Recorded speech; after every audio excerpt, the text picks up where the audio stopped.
Hey, good afternoon, team and UPMA leadership. After doing the podcast, I received a lot of positive reviews, a lot of positive feedback. One question I continued to get was in regards to me improving my input group from 154th up to 30th for FY25. And I wanted to answer that question because I felt like it was important. I wanted to start with what I did when I originally got into my group. The culture of the group, I believe, was a little bit broken.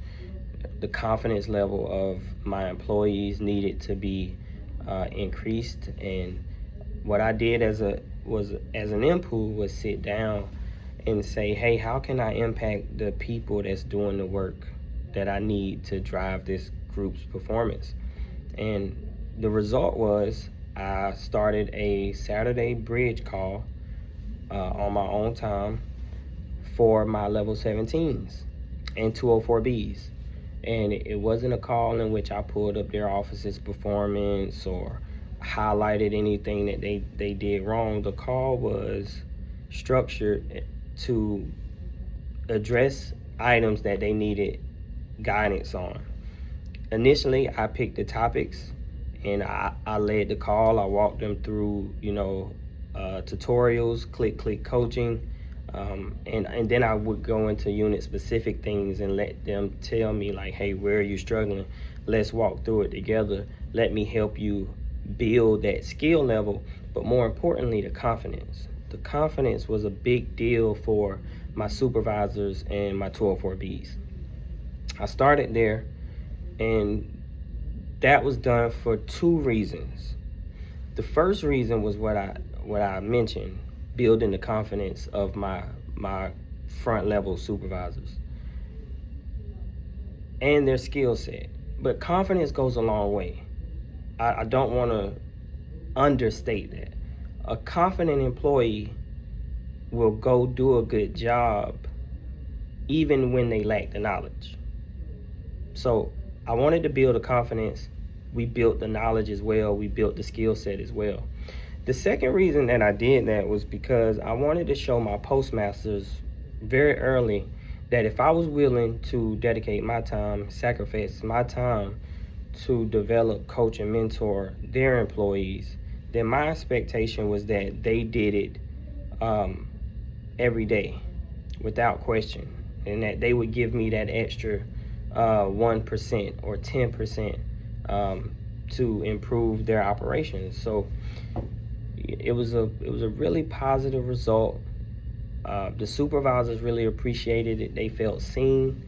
And before we ended up stopping that call, my postmasters were starting to get onto that Saturday call, and they were starting to listen in and pick up information on things that they might have just not been clear about. The Power BI dashboards are rolling out constantly. So if you're not constantly advancing, you fall stagnant. So that call really jump-started our performance. Outside of that, we really generated just a culture of competition. We looked around and saw, who was performing at a high level, and we made it our goal to not only compete with whoever those groups were, but I constantly, told my group, like, we only compete with ourselves. So once we set the stage and kind of baselined our performance, that was our competition. So we built confidence, we built skill, we created a culture of competition, and then we competed with ourselves every day, every week, every month, just continuously improving. And of course, with that level of engagement comes a level of accountability once you set your standards. So we had the accountability with ourselves first, and then it cascaded into holding people accountable for not sticking to the processes that we put in place.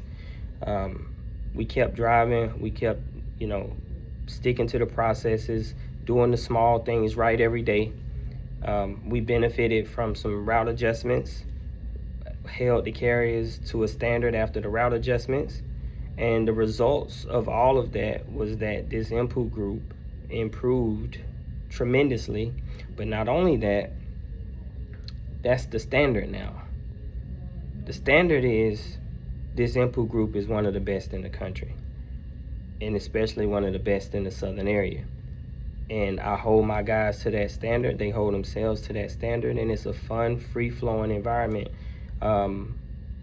And we're super competitive, but it's not anything negative.